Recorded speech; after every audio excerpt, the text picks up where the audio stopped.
आपने प्राचीन राजाओं का इतिहास तो बहुत पढ़ा और सुना होगा, जिसमें राजा दूसरों की भूमि और दूसरों की साम्राज्य को जबरदस्ती हड़प लेता है और अपना स्टेटस हमेशा ऊंचा दिखाने की कोशिश करता रहता है।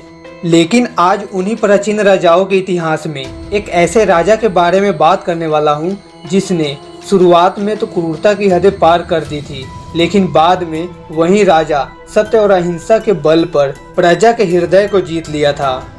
वो और कोई नहीं, सम्राट अशोक ही थे। सम्राट अशोक अपनी युवा अवस्था में चंडाशोक, चंड, प्रचंड और कालाशोक जैसे नामों से जाने जाते थे। कहा जाता है कि उन्होंने सिंहासन प्राप्त करने के लिए अपने 99 भाइयों की हत्या कर दी थी। सम्राट अशोक मौर्य साम्राज्य के तीसरे शासक थे, जिन्होंने अपने दादा चंद्रगुप्त की तरह शासन किया, लेकिन उनके शासन का तरीका मौर्य वंश के पहले के शासकों से बिल्कुल अलग था। महान अशोक के 100 भाई थे, जिसमें वे सबसे छोटे थे। किसी को उम्मीद नहीं थी कि वे राजा बनेंगे। अशोक का जन्म 324 ईसा पूर्व पाटलिपुत्र में हुआ था, जिसे आज पटना के नाम से जाना जाता है। चीन ग्रंथ अशोक वदन के मुताबिक अशोक के पिता सम्राट बिंदुसार की 16 पत्नियां और 101 बच्चे थे। बेहद कठिन संघर्ष करके सिंहासन तक पहुंचे थे अशोक सम्राट। पूरे भारतवर्ष में सम्राट अशोक का साम्राज्य सबसे बड़ा रहा। उनका साम्राज्य हिंदू कुश से लेकर अफगानिस्तान और बर्मा तक फैला हुआ था। लेकिन एक मजबूत साम्राज्य की स्थापना करने वाले सम्राट अशोक के लिए सत्ता तक का सफर आसान नहीं था।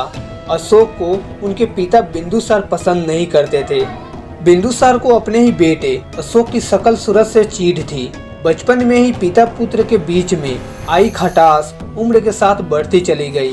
कई इतिहासकारों का मानना है कि बिंदुसार अशोक को जरूरत से ज्यादा महत्वाकांक्षी मानते थे, इसीलिए उन्हें राजधानी से ज्यादा दूर रखना चाहते थे। बिंदुसार अपने बड़े बेटे सुसीम को राजा बनाना चाहते थे। इस फैसले ने सम्राट अशोक के उग्र स्वभाव को भड़काने का काम किया। सत्ता पाने की लालसा में उन्होंने क्रूरता और कत्ल का ऐसा सिलसिला शुरू किया जिसने अशोक का नाम इतिहास के क्रूर शासकों के लिस्ट में शामिल कर दिया। मौर्य राजवंश के इतिहास में 274 ईसा पूर्व का कालखंड अशोक का माना जाता है। इसी काल में अशोक को चंडाशोक की उपाधि मिली। चंडाशोक से देव नाम प्रिय बने अशोक। जिस अशोक की क्रूरता के कारण उन्हें चंडाशोक कहा गया, इतिहास गवाह है कि उनकी काइंडनेस और पब्लिसिटी के कारण उन्हें देवनाम प्रिय के नाम से भी जाना गया। सम्राट अशोक का व्यक्तित्व काफी प्रभावशाली था। उन्होंने सिर्फ अपनी वाणी के आधार पर तक्षशिला का विद्रोह शांत करवा दिया। उनकी प्रशासनिक क्षमताएं भी बेहद शानदार थी। उन्होंने अपनी प्रतिभा के बल पर अपना स्थान बनाया था। इसके वजह से बदला अशोक का हृदय। पिता की मृत्यु के 4 साल बाद 270 ईसा पूर्व में अशोक मौर्य साम्राज्य के तीसरे शासक बने। राजा बनने के बाद सम्राट अशोक के सामने साम्राज्य विस्तार का सवाल था। उस समय आज के ओडिशा का नाम कलिंग था। पूर्व में बंगाल की खाड़ी से सटा कलिंग मौर्य युग में एक स्वतंत्र और शक्तिशाली राज्य था। चंद्रगुप्त और बिंदुसार भी कलिंग को मौर्य साम्राज्य में मिलाने की कोशिश कर चुके थे, लेकिन उनकी कोशिश नाकाम रही। अशोक ने अपने साम्राज्य को मजबूत करने के लिए कलिंग को हर हाल में जीतने की ठानी। अशोक के शासन के 8वें साल 261 ईसा पूर्व में लड़े गए इस युद्ध में खून पानी की तरह बहा। कलिंग की विशाल सेना को हराना आसान नहीं था। कलिंग की सेना ने अशोक की सेना को कड़ी चुनौती दी, लेकिन इस जंग में अशोक की ही विजय हुई। इस युद्ध में मारे गए लाखों लोगों और उनके परिजनों के कंदरन ने अशोक का हृदय बदल दिया। लड़ाई में भले ही अशोक की ही विजय हुई, लेकिन चंडाशोक मर चुका था और नए अशोक का जन्म हो चुका था, जिसे इतिहास देवनाम प्रिय अशोक के नाम से याद करने लगा। सम्राट अशोक की शिक्षाएं हमारे संविधान का आधार। अशोक सम्राट ने 5 स्तंभों का निर्माण कराया था। इन 5 स्तंभों में से सबसे खास सारनाथ का अशोक स्तंभ था।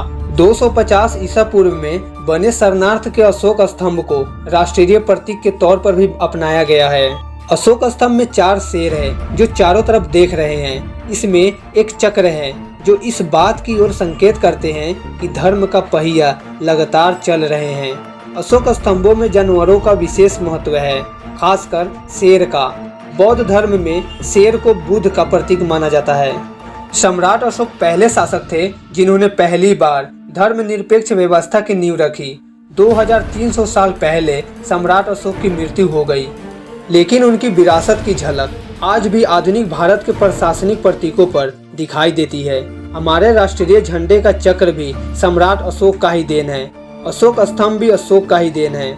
आधुनिक भारत सम्राट अशोक की देन को कभी भुला नहीं सकता, लेकिन आश्चर्य की बात है कि जहां प्रशासनिक स्तर पर सम्राट अशोक की प्रतीक चिन्हों को अपनाया गया, वहीं इतिहासकारों ने मुगल साम्राज्य की शासन व्यवस्था के सामने सम्राट अशोक की साम्राज्य को बेहद कम स्थान दिया। मानव इतिहास में इस तरह का यह पहला उदाहरण था जिसने भौतिक साम्राज्य को ठुकराकर धार्मिक साम्राज्य स्थापित किया। भूमि विजय को छोड़कर हृदय विजय का प्रचार किया। यही कारण है कि उसकी समानता और तुलना में किसी भी सम्राट की गणना नहीं की जा सकती। तो दोस्तों, कमेंट में अशोक सम्राट के बारे में फीडबैक जरूर देना और इनकी कहानी से आप क्या सीखे ये बताना मत भूलना। मिलते हैं नेक्स्ट वीडियो में। जय हिंद, वंदे मातरम।